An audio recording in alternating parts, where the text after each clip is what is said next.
Et oui, c'est moi le fatigant. J'ai encore à cœur de vous parler de l'évangélisation. Encore ce grand titre, les obstacles à l'évangélisation. Je veux encore en parler parce que c'est encore quelque chose qui me fatigue moi.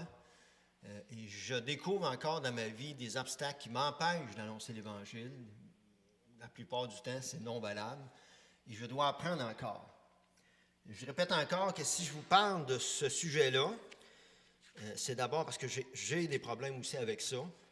Et quand on doit aussi annoncer l'Évangile, je le répète, je l'ai déjà dit, je ne vous parle jamais de ça en considérant qu'on n'utilise pas Dieu lorsqu'on évangélise. C'est tout le temps avec lui qu'on doit apprendre à le faire et jamais tout seul.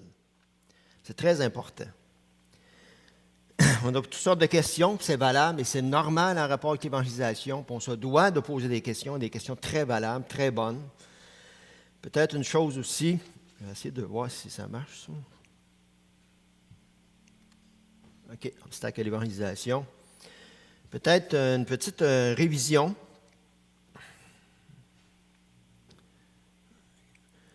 En rapport aussi avec... Je sais pas, on y va comme ça. Les sujets qu'on a abordés les dernières fois. Le premier sujet qu'on a abordé, c'est l'enfer, sujet tabou. J'ai voulu mentionner ce sujet-là parce que souvent, c'est un problème pour nous autres de parler d'évangélisation en considérant l'enfer, du moins cet endroit-là. C'est important aussi parce que les gens, quand ils ont des préoccupations autour de nous, on est la référence pour leur répondre dans nos mots. Et qu'est-ce qu'on dit aux gens lorsqu'ils nous abordent avec ce sujet-là? Parce que c'est quand même un sujet qui est véhiculé autour de nous. Et on doit utiliser ces occasions-là qui se trouvent. J'ai parlé aussi du semeur, la parabole des 4 semences qu'on doit semer abondamment, généreusement. Et Dieu nous appelle à semer partout, beaucoup. Si on veut récolter quelque chose à quelque part avec Dieu, on se doit de semer. On ne doit pas regarder à l'apparence des gens. L'apparence des situations, on doit semer l'Évangile. Et c'est Dieu qui connaît les gens. C'est Dieu qui connaît la bonne terre ou pas et qui sait comment faire pousser. L'évangélisation est d'abord aussi quelque chose de relationnel avec les gens. Puis on doit apprendre à développer les relations avec les gens autour de nous. On n'a pas le choix. Ça fait partie de l'évangélisation. Si on est quelqu'un de plus timide, de plus gêné, on doit apprendre à développer le relationnel avec les gens autour de nous pour avoir un contact avec les gens, pour pouvoir leur parler d'Évangile. Si on est des gens qui ont une facilité avec les relations, on doit apprendre à améliorer cette relation-là pour savoir comment présenter l'Évangile à travers nos relations. On n'a pas le choix, on doit passer par là. Puis Dieu nous appelle à ça. C'est le meilleur, le plus grand outil que Dieu veut utiliser, ses enfants, pour parler d'Évangile autour de nous. Je voudrais commencer avec une leçon d'objet, juste avant de commencer mon sujet. Et la leçon d'objet, c'est, j'aimerais ça vous parler un peu de la Loto-Québec.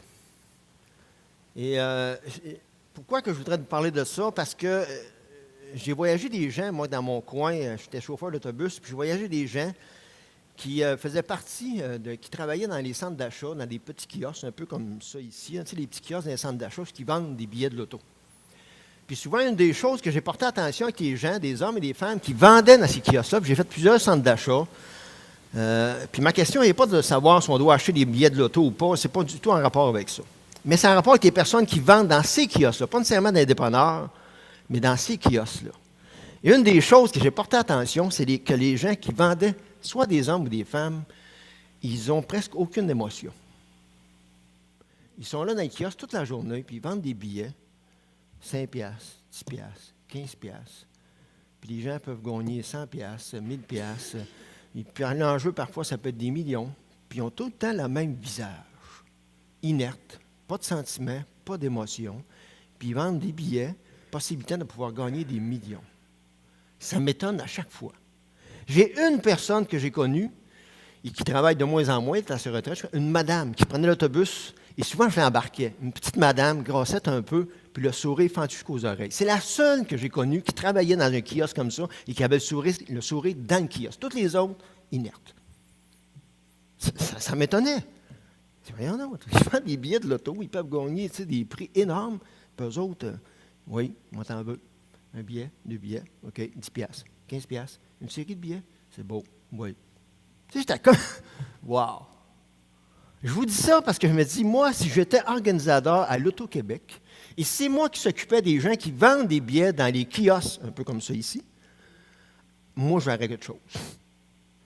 Il me semble que je dirais, puis moi, j'ai travaillé souvent pour des gens qui ont gagné à la Loto-Québec. Je travaillais sur le terrassement il y a des années, puis on s'est retrouvés à faire de l'aménagement paysager. C'est des gens qui ont gagné à la Loto.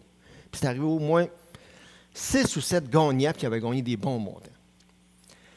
Il me semble que moi, j'irais avoir un gagnant de la Loto qui aurait gagné plusieurs millions. Puis j'irais y faire une job.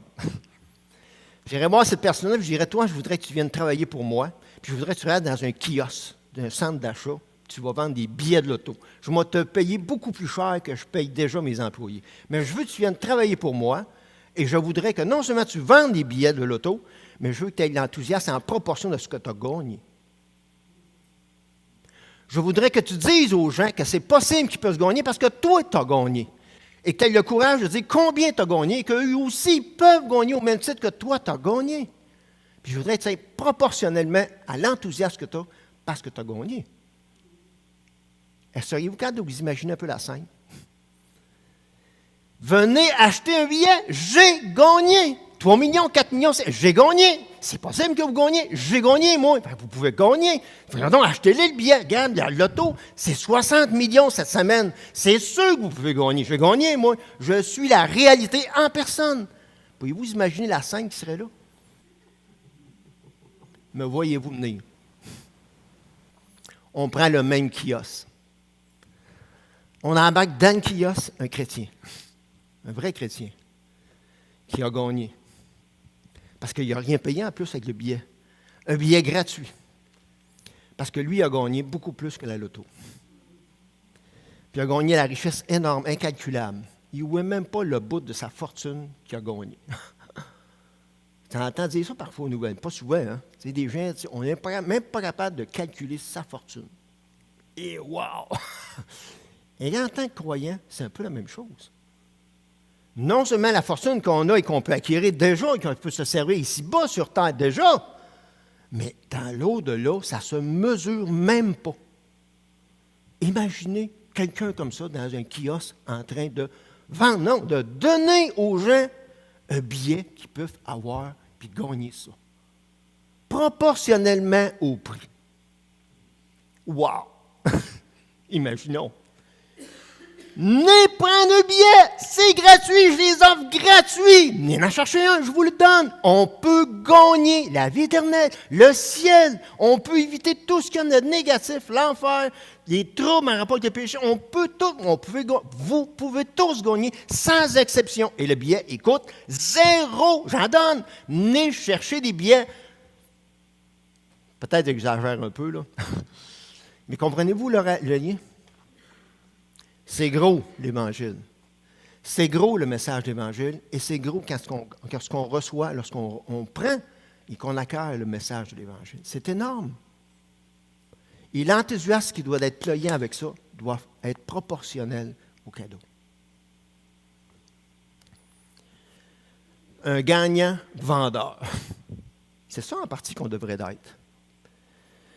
On devrait être en rapport avec ça. Je sais qu'on n'a pas toujours annoncé l'Évangile avec un enthousiasme comme ça, je le sais, ça.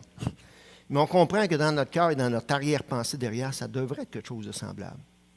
Parce que le gros lot est énorme, là. Il est énorme, il ne se mesure même pas.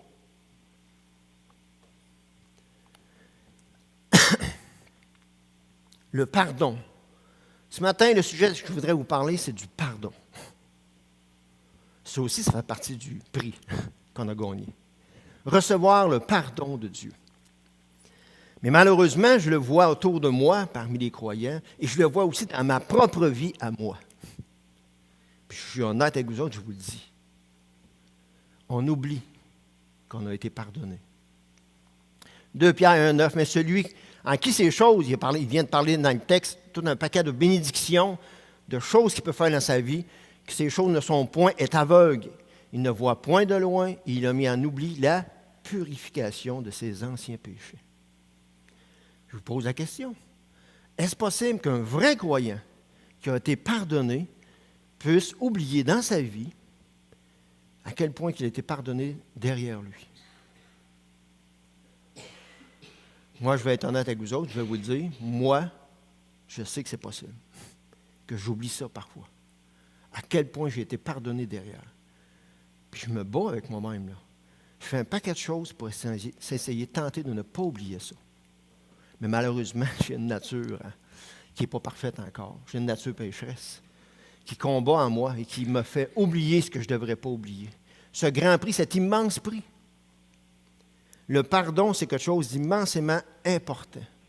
Mais on peut oublier. Dans la Bible, Dominique, la semaine passée, nous a parlé d'un texte qui nous rappelle, et c'est Jésus qui a inventé la parabole, qui nous rappelle un contexte, une histoire. Et ça dit ceci: alors Pierre s'approchait de lui.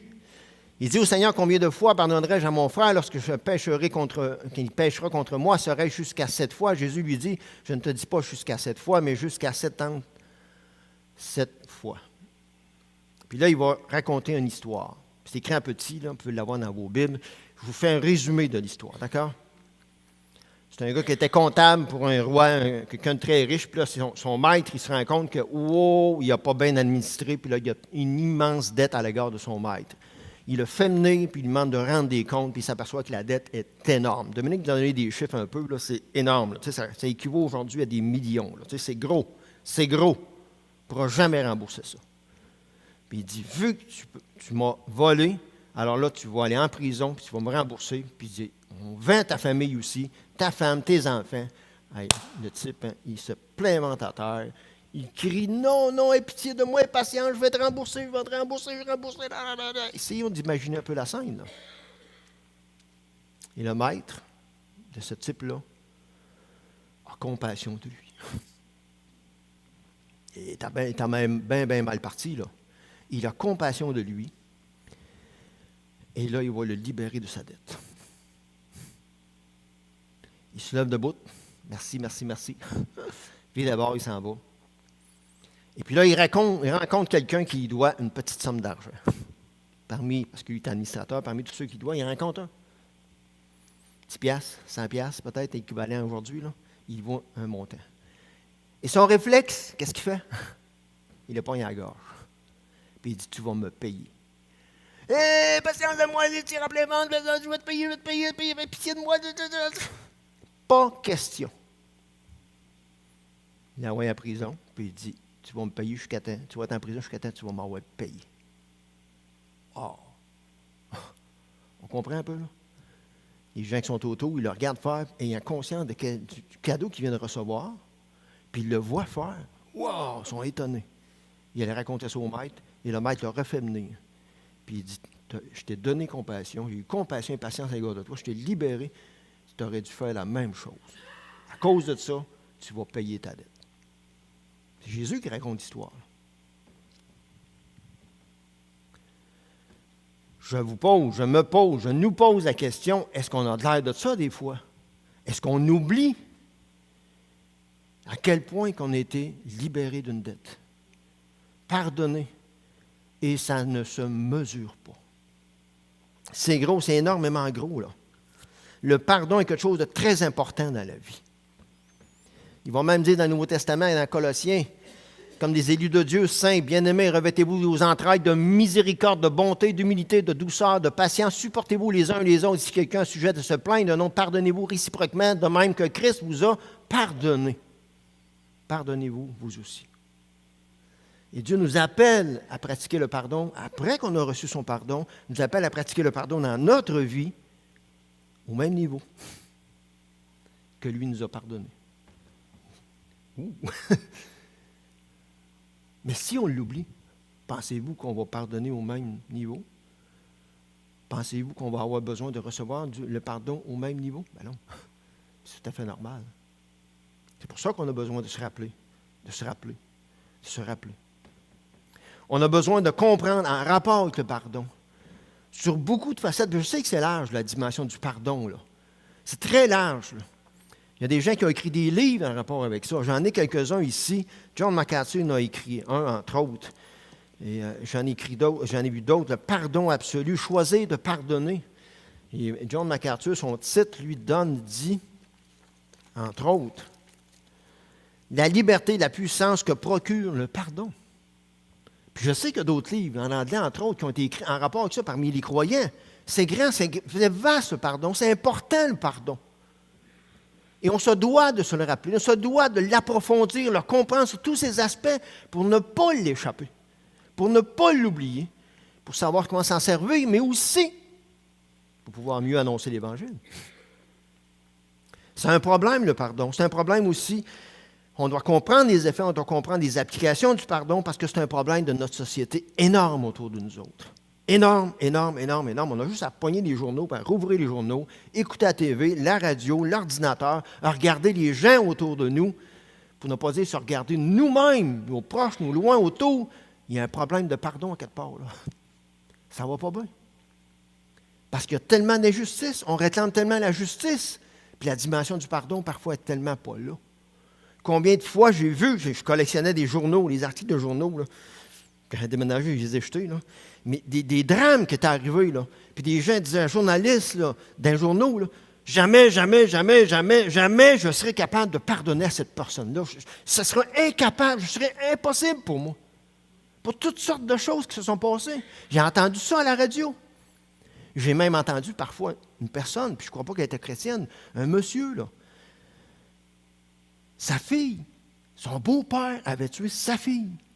Puis il disait au journaliste, ça a passé à la TV, il dit, je veux, il luttait, je veux lui pardonner, je ne veux pas lui en vouloir le reste de ma vie, je veux lui pardonner, je veux lui... Et je pense qu'il va faire ça toute sa vie, s'il n'a pas Dieu dans sa vie. Lui. Il va faire ça toute sa vie. Il ne voulait pas ne pas lui pardonner parce qu'il savait ce que ça faisait de ne pas pardonner. Wow! J'aurais-tu le goût d'aller y parler, ce gars-là? De lui parler de Dieu dans sa vie.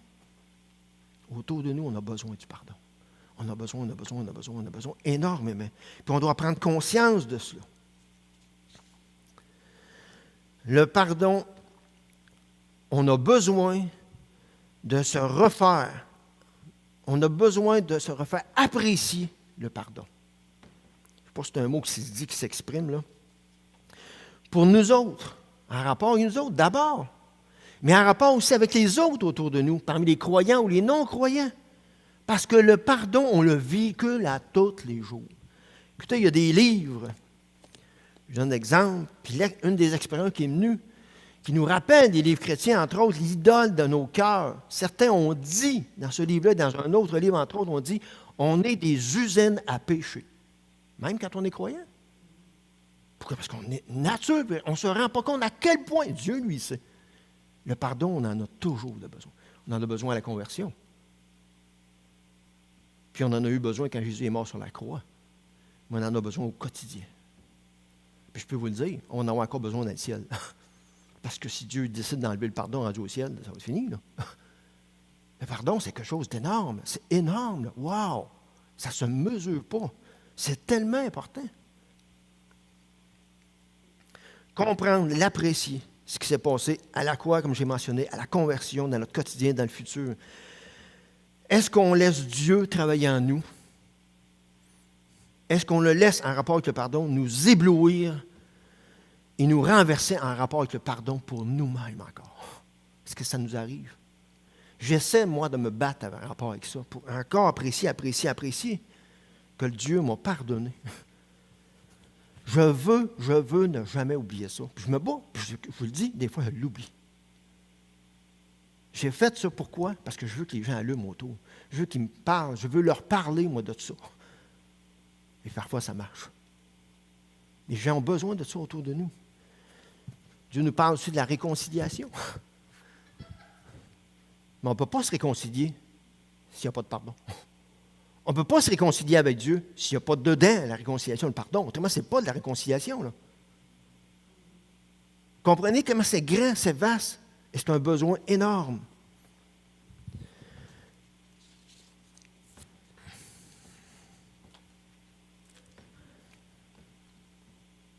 TV, radio, dans les livres. Je vais énumérer certaines choses, je vais élaborer un petit peu. Puis, on va s'aider à réfléchir. Ce n'est pas une étude super approfondie, juste à réfléchir, se rappeler des vérités. Puis je sais que la plupart d'entre nous, on connaît ces vérités-là. Mais c'est bon de se les rappeler en rapport avec le pardon. Dieu, d'abord, est l'inventeur du pardon. C'est lui qui a inventé le pardon, pas nous autres. Hein? On n'a pas trouvé ça dans une boîte de popcorn ou quelque chose de même, une céréale. Non, non, non, c'est lui qui a inventé le pardon. Le moyen, la façon, la manière, c'est lui. Il est l'inventeur du pardon. Le pardon aussi, dans la Bible, ça nous parle, c'est un commandement. Dieu nous demande, aux croyants, de pardonner.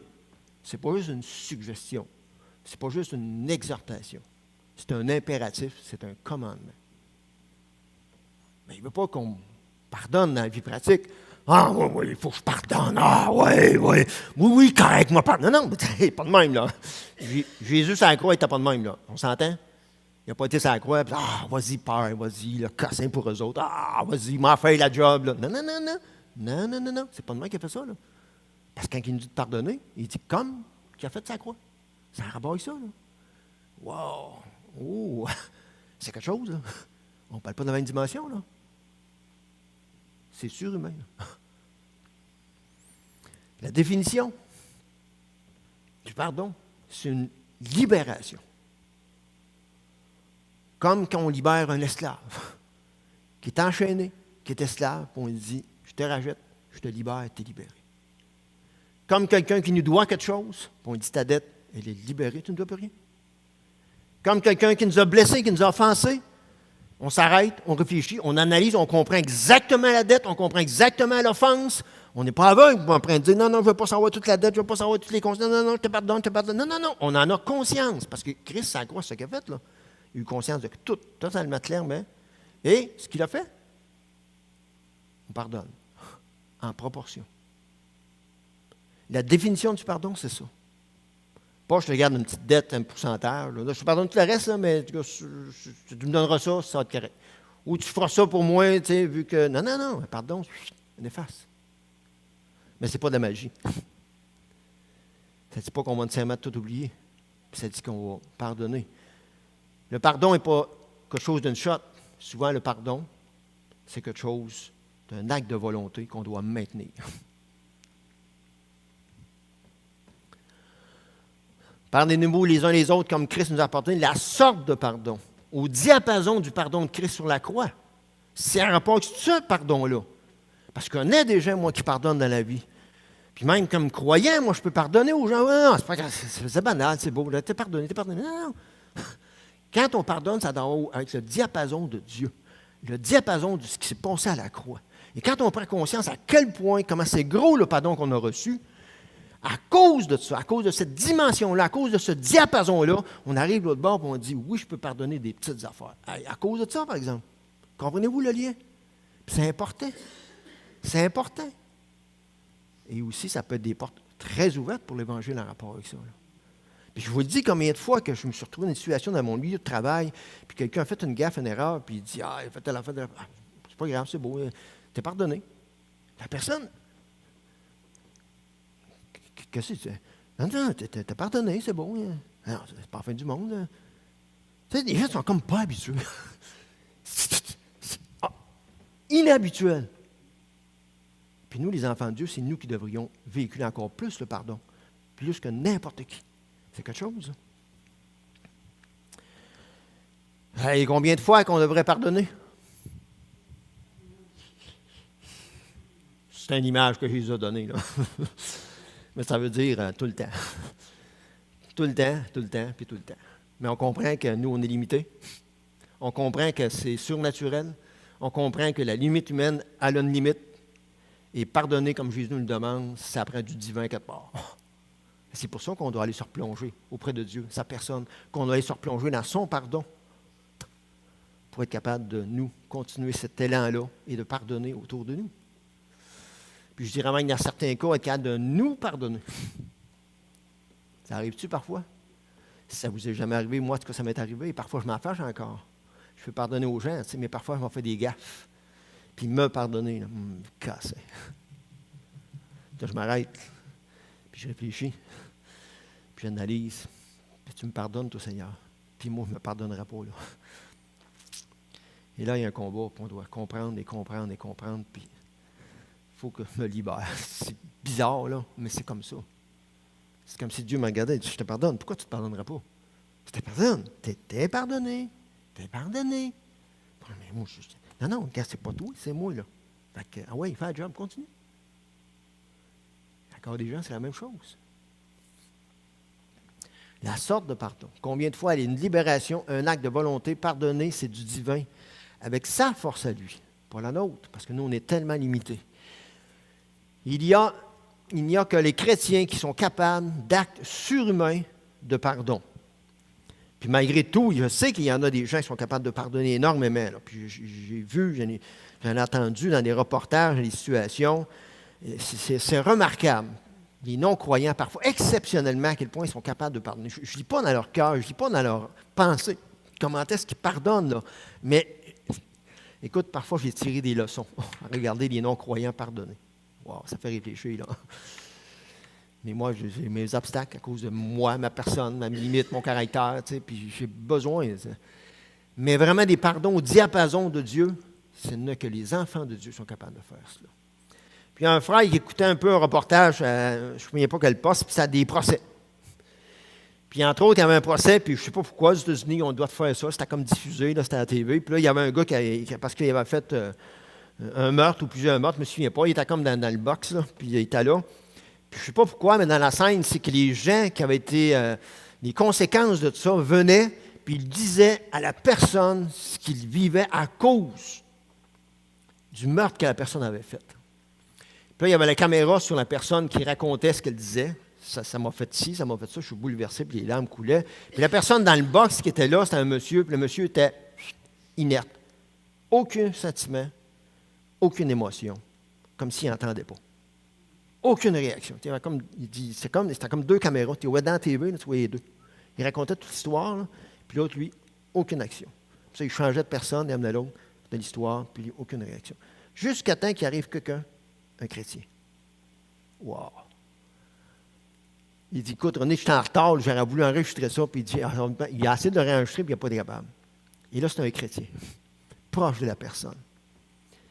Puis là, il a mentionné ce que ça lui avait fait, ce que lui avait fait, et les conséquences à lesquelles il devait vivre. Puis à la fin, il lui a dit, mais dis-moi, dans ma vie, j'ai été pardonné. Puis il a expliqué comment il avait été pardonné en rapport avec Dieu. Puis il dit, aujourd'hui, à cause de ça, Dieu me donne la capacité de te pardonner. Puis je veux te pardonner. Puis là, il explique. Là, il y avait les deux caméras. C'est la seule fois que la personne dans le box a eu une réaction. Et là, les larmes ont commencé à couler. Wow! Il y a un chrétien dans mon coin, Maurice Ricard. Il va dans les prisons. Puis Maurice Ricard, c'est un gars qui était dur. Écoute, tu jases avec, tu connais Michel? Oh! Il est là dans la prison, puis il jasait avec des gars, des durs avec lui. Tu sais, des gars, là. Puis il lui disait, là, un moment donné, il dit, toi, là, c'est mon gros, là, toi, là, Dieu, il t'aime, puis Dieu veut te pardonner tout ce que tu as fait. Il pointait du doigt, là, puis il parlait. Ces gars-là, les larmes coulaient. L'être humain a besoin du pardon. On a besoin de ça. C'est fondamental. Apprendre à pardonner comme Dieu nous le demande. Le pardon est une œuvre, et l'œuvre la plus difficile de l'amour. Vous connaissez le verset? Comment est-ce qu'ils vont nous reconnaître?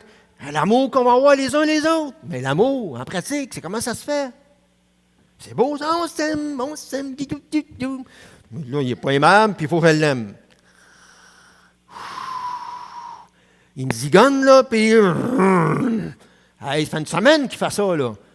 Ça fait 6 mois qu'il fait ça, là. Les uns les autres, ils vont s'aimer. Pas juste un chrétien, mais avec les non-croyants. Le pardon.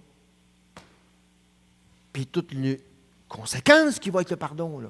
Oui, je te pardonne, là, c'est bon, on n'en parle plus. Je ne veux plus te voir. Je ne veux plus te voir. Non.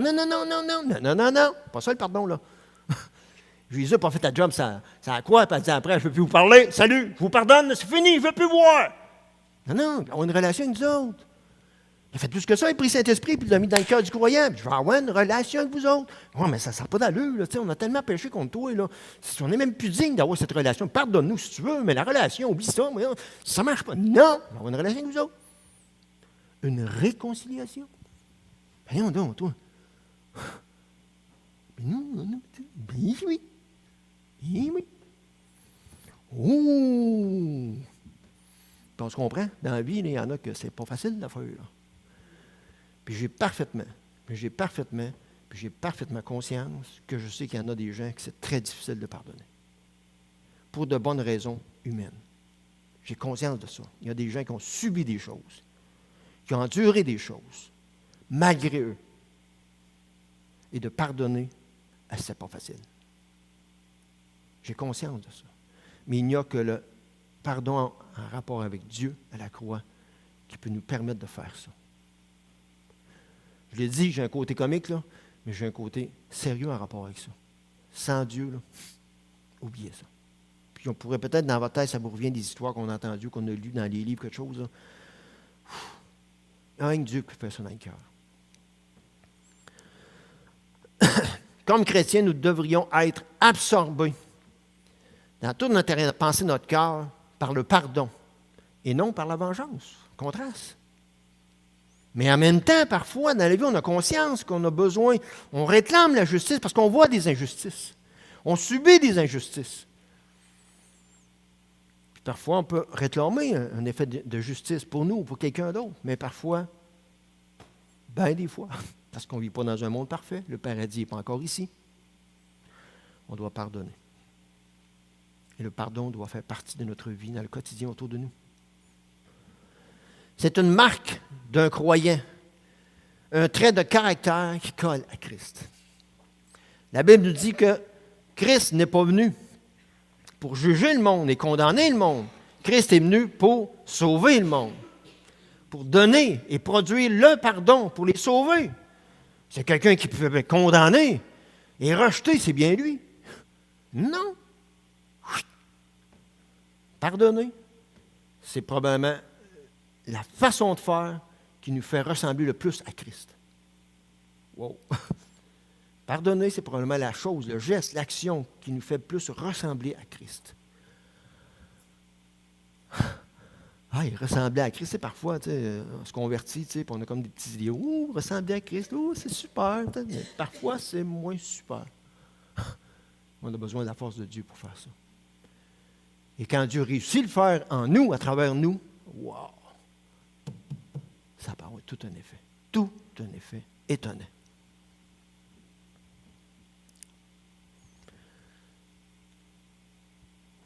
C'est le christianisme à son meilleur, les croyants qui pardonnent. Un chrétien devrait être caractérisé par la miséricorde, la compassion et le pardon. Le pardon, je vous en parle.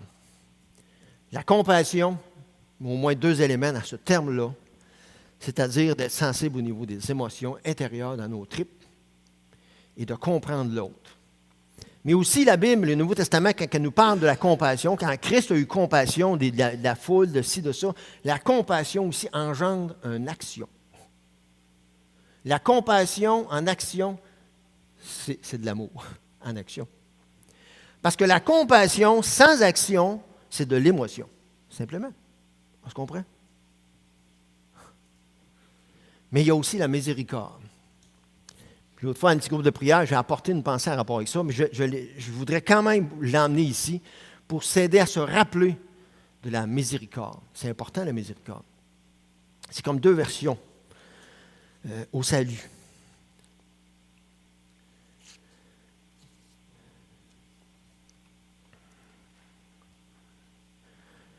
Quand Jésus était sur la croix et qu'il subissait des injustices, quand il a fait tort physiquement, quand il a fait tort au niveau moral et spirituel, Jésus, dans son cœur, sur la croix, dans sa tête et dans son âme, il n'était pas rempli de vengeance ni de colère. Ça me dépasse. Quand on l'insultait alors qu'il était sur la croix en train de vouloir payer pour ceux qui étaient en train d'être condamnés, dans son cœur et dans sa tête, il n'y avait pas un combat de vengeance, de colère. Non, rempli d'amour, en train de vouloir pardonner, d'accomplir le pardon. Ça, là, c'est quelque chose. La Bible nous dit, entre autres, en rapport avec quelque chose de bien précis. Il y a le mot pardon, c'est relié à la miséricorde. Puis le mot miséricorde est plus un terme religieux. Tu sais, dans la rue aujourd'hui, miséricorde, c'est pas trop utilisé. Mais quand on se convertit, quand on lit la Bible, c'est important de prendre conscience de ce terme-là, de ce mot-là. C'est relié au pardon, la miséricorde. Puis il y a l'aspect, c'est dans le salut sur la miséricorde. Puis c'est aussi dans le quotidien. C'est comme deux choses différentes. Il y a la grâce, puis il y a la miséricorde. Il y a la grâce, un côté qui est positif, puis il y a la miséricorde aussi qui est négative, dans le sens qui règle des choses négatives, puis l'autre, ça produit des choses positives. On devrait donner la définition entre les deux. Puis parfois, dans la Bible, quand on lit, parfois les deux sont comme collés ensemble. Puis parfois, il parle de la miséricorde comme la grâce. La grâce comme la miséricorde. Mais je voudrais faire la différence un peu entre les deux. La grâce, c'est quelque chose qui nous est donné qu'on ne mériterait pas d'avoir. C'est comme quelqu'un nous donnerait un cadeau, puis on ne mérite pas le cadeau. Moi, quelqu'un m'a eu un beau cadeau enveloppé de 2000 pièces. Je te donne le cadeau. Hein, 2000 pièces, un cadeau de 2000 pièces. Ouais. Ben, je ne mérite pas ça, non, je te fais un cadeau de 2000 pièces. Wow! Miséricorde, c'est quoi? C'est sur l'autre bord. Tu mériterais 20 ans en prison, mais je te libère. Quoi? Tu mériterais d'aller 20 ans en prison. Le reste de ta vie en prison, mais je te libère. On s'entend que c'est un beau cadeau, hein? Mais ce n'est pas la même chose. Comprenez-vous les deux? Miséricorde, c'est un peu comme ça. Tout l'aspect négatif. Dieu ne nous donne pas ce qu'on mériterait d'avoir dans sa miséricorde. Puis la grâce, mais il nous donne ce qu'on ne mériterait pas d'avoir. Mais c'est important, la miséricorde, c'est important. Parce qu'on ne peut pas avoir la grâce sans la miséricorde. Là. Puis dans la miséricorde, c'est relié le pardon, le péché, la mort, l'enfer, tout ce qui est négatif qu'on pourrait détailler, là, c'est ça la miséricorde. C'est primordial. Puis la Bible nous dit dans Romains, entre autres, juste avec ça, il parle de bonheur.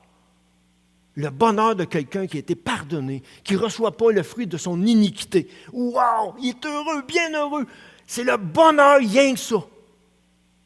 Dieu ne se contente pas de ça, il fait le reste. Il rajoute sur le tas. Il nous donne la grâce, le Saint-Esprit, le cadeau, les bénédictions, déjà sur la terre. Puis le ciel, le paradis, la Jérusalem, un corps transformé. Wow! Hey, c'est quelque chose, là, comprenez-vous? On serait déjà heureux avec la première partie. Il nous donne les deux. Hey, c'est super les bien. Comprenez-vous? Hey, c'est quelque chose, là. On pourrait en parler longtemps juste de ces deux aspects-là. Là. Impensable. Qui ferait ça? Il y a juste Dieu. Ah, il y avait ça dans le cœur quand Christ est venu. Là. Les deux ensemble. Puis encore aujourd'hui, il place le Saint-Esprit pour nous rappeler qu'il y a encore le même élan de cœur. Puis parfois, c'est bon de se le dire. Là. Je vais m'arrêter là, je n'ai pas eu le temps de tous les écrire, mais je vais débouler d'autres sujets. La miséricorde, entre autres. On en a tellement besoin. C'est lié à la bonté de Dieu. Puis Dieu dit, entre autres, avec son peuple, quand il a puni son peuple dans l'Ancien Testament, il a retiré sa bonté, mais aussi sa miséricorde pour un temps. Ils ont dû s'ennuyer à bébite, eux autres. Et Dieu ne veut pas faire ça avec nous autres, puis il ne fait pas ça avec nous autres. Savons-nous l'apprécier, la miséricorde de Dieu? Elle est grande, elle est reliée, collée à la compassion de Dieu, à la bonté de Dieu à notre égard. Le Seigneur est plein de miséricorde, la Bible va nous dire. Elle dure combien de temps, la miséricorde? Il y a un psaume qui le dit, à répétition. Elle dure à toujours. Puis il raconte un événement, car sa miséricorde dure à toujours. Il raconte un autre événement, car sa miséricorde dure à toujours. Je lis le texte, parfois j'ai l'impression que c'est des cadeaux. C'est me semble qu'il aurait mis le mot grâce. Mais non, c'est la miséricorde. Car sa miséricorde dure à toujours. Car sa miséricorde dure à toujours. Car sa miséricorde dure à toujours. Merci. On en a tellement besoin. De façon pratique, la miséricorde, vous vous souvenez de la parabole de l'histoire de la paille dans l'œil? Tu vois l'autre, puis il ne voit pas la poudre dans son œil. Oh, tu as beaucoup de miséricorde, tu as beaucoup de compassion. Toi, là, gars, c'est bien ça, non. Oh, regarde-toi, là. Oh. C'est ça que Dieu qu'on apprenne au niveau pratique. La miséricorde de Dieu à notre égard, la miséricorde pour nous, mais aussi la miséricorde pour les autres, à travers nous, pour les croyants et les non-croyants. Dieu veut faire la miséricorde, pratiquer la miséricorde. Il veut pardonner. Il veut le faire en passant par son corps, en passant par ses enfants. Mais si on ne se baigne pas de la miséricorde de Dieu, de son pardon, si on n'en prend pas conscience, si on ne se le rappelle pas, il ne sera pas capable de faire ça. Ça, c'est sûr. J'en ai eu la preuve vivante. Je le sais. Puis on a tellement besoin de ça. Les gens ont tellement besoin de ça. Je citerai quelques exemples dans la Bible. Dieu, il y a un texte dans Isaïe qui dit « Dieu ne se lasse point de pardonner. »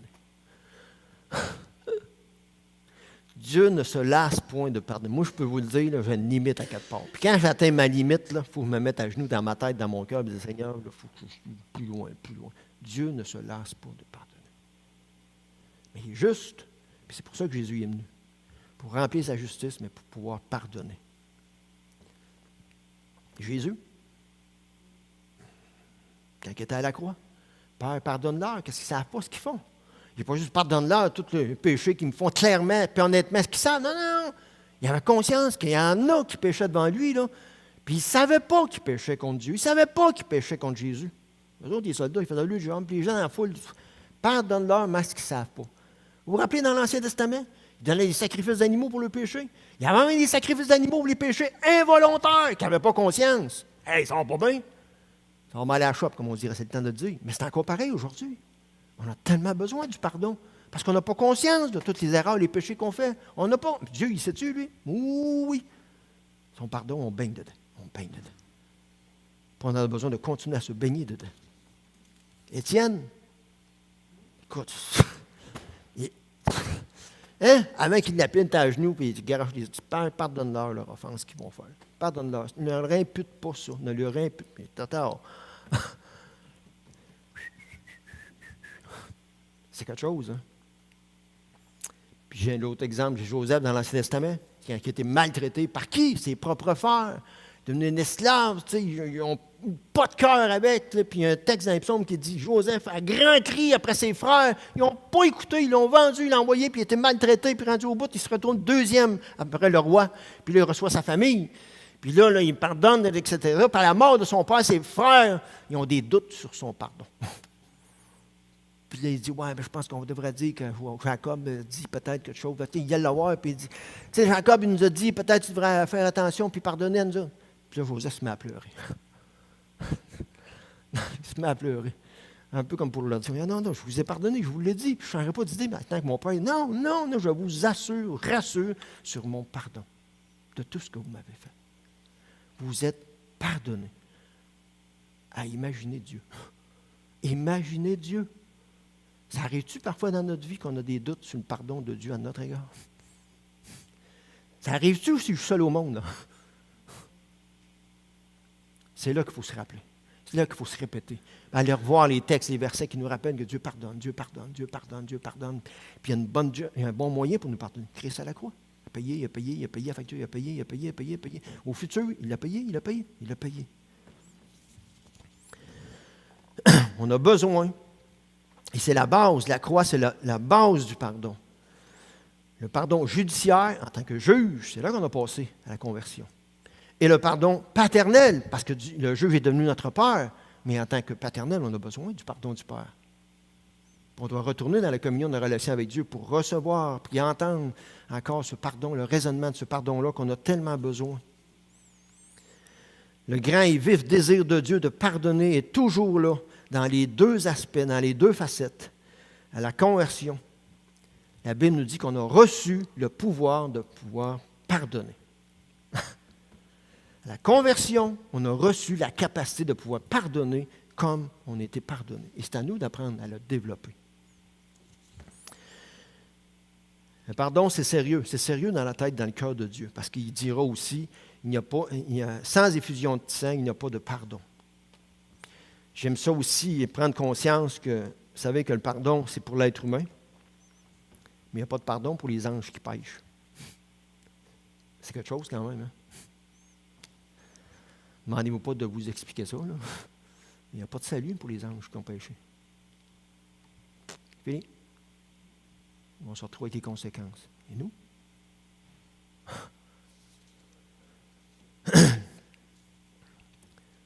J'ai mentionné la réconciliation, il y a à l'intérieur le pardon. C'est pour ça aussi, je touche les points comme l'expiation, victime expiatoire, la substitution. Vous savez, il y avait un sacrifice, le bouc émissaire dans l'Ancien Testament. Le bouc émissaire. Jésus il était un bouc émissaire. Hein? On lui a fait dire, on a fait des choses sur lui. Ça n'a aucun rapport. Mais il a accepté d'être le bouc émissaire pour payer. Est-ce que ça peut arriver dans notre vie parfois qu'on passe des situations comme ça? Puis on réclame, non, puis ça ne passe pas. Dieu nous demande, en rapport avec lui dans notre cœur, de pouvoir supporter, de vivre ça. Est-ce qu'on a besoin encore dans notre vie d'être pardonné? Je pose la question, est-ce qu'on a besoin dans notre vie encore d'être pardonné en rapport avec Dieu, mais en rapport avec les gens autour de nous? Poser la question, c'est d'y répondre, oui. Est-ce que nous, on a besoin de pardonner aux gens encore autour de nous? Et je vais poser aussi une autre question, parce que je la pose à moi, soyez-en sûrs et certains. Est-ce qu'il y a des gens encore à qui je n'ai pas pardonné? Est-ce que j'ai pardonné aux gens comme Dieu me le demande? Ou si je retiens le pardon? Ou si je veux l'ignorer? Si je tourne simplement la page, moi je ne veux plus qu'on parle de ça, je ne veux plus parler de ça, je ne veux plus penser à ça. Non. Je me pose la question. Puis Dieu veut ça. Parce qu'on en a besoin. Et les gens en face de nous autres en ont besoin. En rapport avec nos proches, en rapport avec les croyants, en rapport avec des non-croyants, en rapport avec des choses banales, choses moyennes ou des choses graves. En rapport avec parfois, on a décidé plutôt de couper les ponts, des relations, plutôt que d'aller vers le pardon et une réconciliation.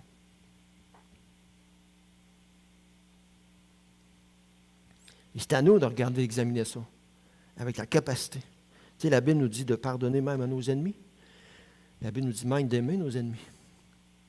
Puis moi, je me suis déjà retrouvé dans cette situation-là, à avoir de la difficulté à accepter ce que Dieu a fait dans ma vie, ou à la difficulté avec quelque chose que Dieu a fait, puis avoir l'impression parfois, c'est correct, Seigneur, je l'accepte.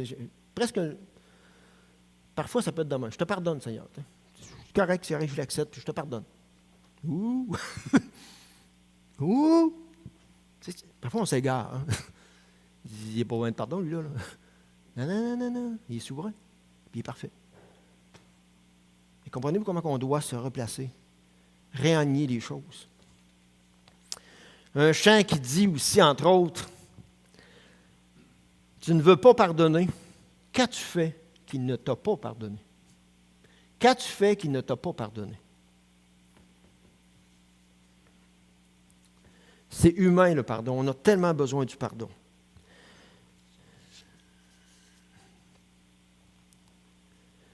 J'aimerais aussi, il y avait un article qui disait aussi, un article, je pense, ça a passé sur Facebook, un des psychologues, il ne disait pas qu'il était chrétien, le psychologue donnait sa définition du bonheur, puis il dit, pour que les gens soient heureux, il a constaté une chose, il y avait différents éléments, et un de ces éléments-là, c'était que les gens, pour vivre heureux ensemble, ils doivent avoir la capacité de pardonner. Et c'est la qualité la plus étroitement reliée au bonheur. Il dira, la reine de toutes les vertus est probablement la plus difficile à acquérir. Wow! C'est quelque chose, hein? Ça résonne ce que la Bible dit. Je dirais aussi une autre histoire. Une fois dans mon coin, dans la région de la Mauricie, il y a des chrétiens, une église qui a fait venir Tony Anthony, un chrétien qui a beaucoup brossé dans sa vie. Puis il est venu, j'ai écouté son témoignage dans la salle. Puis Tony Anthony, c'est un gars qui a une vie assez rock'n'roll. Entre autres, dans sa vie, il a fait toutes sortes de cheminements, puis il était garde du corps. Puis Tony Anthony, c'est un gars qui était rempli d'amertume, puis en plus, il s'est fait arrêter en Europe pour avoir fait des vols, puis il s'est retrouvé dans une prison en Grèce. C'est une prison, c'est pas les prisons du Canada, là. Mais Tony Anthony aussi, lorsqu'il nous contait son témoignage, puis qu'il nous présentait aussi le message de l'Évangile, il a dit une chose, il dit, moi, je suis redevable à Dieu infiniment, parce que lui, il avait été garde du corps, puis il était tellement amer pour toutes sortes de raisons dans sa vie, que lui, le principe qu'il avait normalement, la garde du corps, quand il devait défendre les gens qu'il protégeait, il avait le principe qui leur était donné, tu essaies de ne pas tuer la personne, tu essaies de le blesser pour savoir pourquoi la personne veut le tuer. Fait que votre mandat, c'est supposé d'être ça. Puis Tony Anthony, il dit, moi, je t'ai rendu tellement amer, tellement hors de moi, il dit, comme un déchet. Il dit, moi, j'ai tué des gens, alors que j'aurais pu juste les blesser. Puis je les tuais parce que je me défoulais. Mais lui, il n'a pas payé pour ça parce qu'il était garde du corps. Il s'est retrouvé en prison parce qu'il a volé avec des amis. Puis quand il nous a présenté l'Évangile, il a posé des questions dans la salle. La salle était remplie. L'Église baptiste à Trois-Rivières, tu connais Michel. Écoute, ça ne rentrait plus dans la salle, j'étais debout sur le mur, moi. En haut, c'était la salle, la réunion, c'était plein. Puis là, il pose la question pour nous faire comprendre quelque chose. Puis je peux vous avouer, moi, écoute, j'ai allumé quelque chose là. Ça fait pas 30 ans, là. Là, il pose la question, il dit dans la salle, là-tu qui ont menti déjà dans la vie? Des petits mensonges, gros mensonges, là-tu qui ont déjà compté des menteries quand tu étais plus jeune, moins jeune, là, ou là, pourriez-vous lever la main, savoir ceux qui ont déjà menti?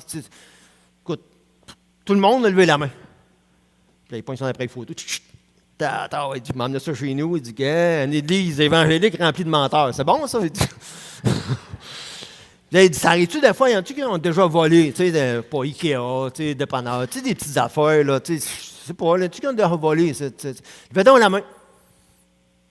Il y en a un peu moins. Qui ont levé la main. Il dit, prends une photo. Et de toute façon, je ne me fie pas à vous autres, d'être une gang de menteurs. Puis là, il arrive avec la troisième question. Et la troisième question, en se donnant un exemple comme lui, il y en a-tu qui ont déjà tué ici? Qui ont déjà commis un meurtre pour tuer quelqu'un? Il y en a-tu qui ont déjà fait... Il y en a-tu qui auraient le courage de lever la main? Personne n'a levé la main. C'était le seul. Il dit, à ce temps, on va voir ce que la Bible dit. Il tourne le texte et il nous rappelle, en pensée. Tu as pensé à l'égard de ton frère, à l'égard d'un autre, méchant, tu es aussi coupable que si tu l'aurais tué. Il dit ça, c'est pas moi le critère. Ce n'est pas le chose judiciaire, c'est le critère de Dieu. Fait qu'il dit, j'ai l'honneur de vous dire que c'est tous des meurtriers, probablement. Puis peut-être même encore aujourd'hui, parmi nous autres, parmi les chrétiens, y en a-tu qu'on aurait eu un goût de leur dévisser la tête encore? On va replacer. Puis on est coupable. Écoutez, j'étais dans la salle, j'étais à côté sur le mur de la réunion, puis quand il a lancé ça, écoute, ça m'a cogné. Voyons donc, toi. J'étais après oublié que j'étais un meurtrier. Aux yeux de Dieu, j'étais un meurtrier, moi aussi. N'as-tu besoin du pardon? Puis Tony l'a dit, puis il l'a répété, il dit, moi, je suis redevable à l'infini. Moi, là, je ne méritais pas le pardon. Je ne mérite pas Dieu dans ma vie, je ne mérite pas le ciel, mais mérite vraiment, mais vraiment pas. Moi, là, j'ai tué du monde, j'ai fait, je ne le mérite pas, je suis tellement redevable. J'ai pris conscience, encore une fois, là, que j'étais tellement redevable, moi aussi, puis j'étais après l'oublier. C'est quelque chose. Hein? Pour finir, j'aimerais ça vous présenter un petit bout de film. Ça va-tu marcher, tu penses? On va l'essayer. Il reste 5 minutes. Je sais que ça me parle un petit peu, là. Peut-être le film, certains l'ont déjà vu, mais j'aimerais ça qu'on l'écoute. C'est une leçon d'objet, ça peut nous aider à réfléchir. C'est pas authentique, mais pour nous aider à réfléchir. Pour ça, je finirai avec un petit mot de prière à la fin. On l'essaye? Notre Père qui es aux cieux... Oui.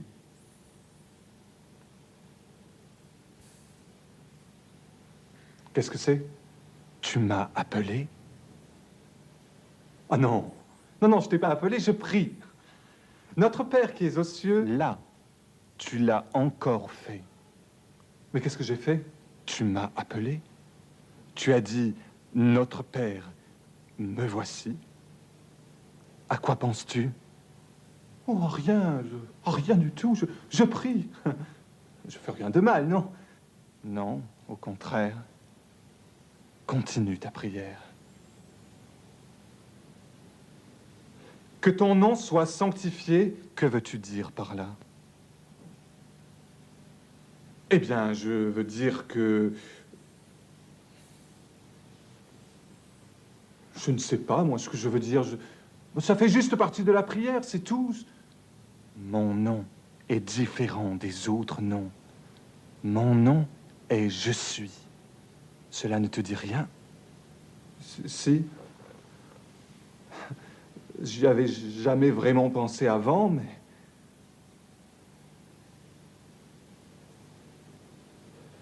Que ton règne vienne, que ta volonté soit faite sur la terre comme au ciel. Que fais-tu pour que mon règne vienne? Ce que je fais moi? Mais rien du tout. D'ailleurs, il me semble que ce serait pas si mal si tu venais diriger toutes choses ici-bas comme tu les diriges là-haut. Est-ce que je dirige ta vie? Eh bien, Je vais à l'église. Enfin, à Noël, à Pâques. Enfin, j'y vais, quoi. Tu sais, mon règne a déjà commencé. Mon royaume étant ceux qui suivent les traces de mon fils. Es-tu sûr de marcher dans ses pas? Écoute, Seigneur, je suis aussi bon que toutes ces personnes qui vont à l'église chaque dimanche matin. Comment veux-tu que ma volonté soit faite si ceux qui la demandent ne commencent par l'accomplir? Oh, je sais que j'ai des problèmes. Je suis pas un saint. Moi aussi, je sais. Tu sais. Alors tu sais peut-être que j'aimerais me débarrasser de toutes ces vieilles histoires-là qui m'empêchent d'être vraiment libre. Viens, nous avançons. Nous allons travailler ensemble, toi et moi, et voir des victoires. Ah non! Ce soir, ça va beaucoup trop loin. Et puis ça prend beaucoup trop de temps. Donne-nous notre pain de ce jour. Me fais-tu confiance pour le pain? Oui. Prier est un acte dangereux. Tu pourrais finir par être changé, tu sais. Mais tu n'as pas fini avec ta prière. Continue. Eh bien, continue.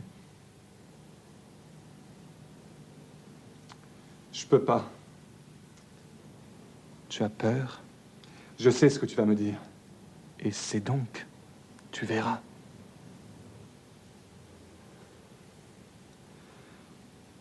Pardonne-nous nos offenses, comme nous pardonnons aussi à ceux qui nous ont offensés. Tu penses à Brigitte. Voilà. Je savais que tu allais me parler de Brigitte. Mais Seigneur, elle m'a fait beaucoup trop de mal, tu comprends? Et moi, j'ai juré de me venger. Et ta prière? Mais ça, c'est une question d'habitude, c'est tout. Eh bien, tu es franc au moins. Mais ce n'est pas facile de porter la haine en soi, n'est-ce pas? Non. Non, ce n'est pas facile. Mais je vais te dire, une fois que je me serai vengé, moi, j'irai beaucoup mieux. Ça n'ira pas mieux. Au contraire. Tu es déjà tellement triste. Mais moi, je peux changer tout ça. Toi, tu peux. Et comment? Pardonne à Brigitte. Comme un jour, moi, je t'ai pardonné. Non, Seigneur, je ne peux pas pardonner à Brigitte. Vraiment, je ne peux pas.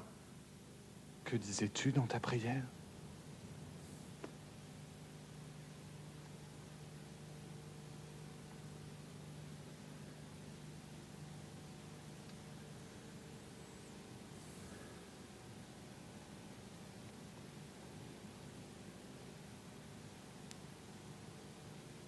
Je vais essayer de pardonner à Brigitte. Tu pourrais peut-être essayer d'aller lui parler à elle aussi. Je ne sais pas si elle te prie chaque matin. Ce n'est pas ce qui m'arrête. Finis ta prière.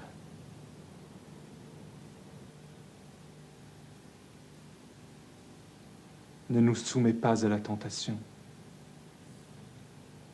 mais délivre-nous du mal. C'est ce que je ferai. Mais toi, éloigne-toi du mal. Apprends à vivre dans mon amour. Car c'est à toi qu'appartiennent, dans tous les siècles, le règne, la puissance et la gloire. Que la grâce et la paix t'accompagnent. Amen.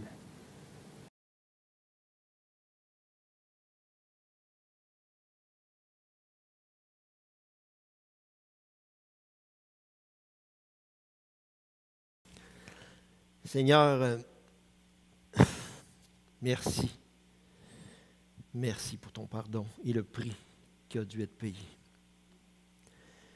Et aide-nous à ne pas l'oublier. Aide-nous à le saisir, à le comprendre encore plus grandement, plus profondément. Pour que nous, Seigneur, on puisse pardonner et aller parler de ton pardon autour de nous. Seigneur, Seigneur, Seigneur, renouvelle cette vision spirituelle tellement importante. Merci beaucoup. Au nom de Jésus, le grand Sauveur et Seigneur. Amen.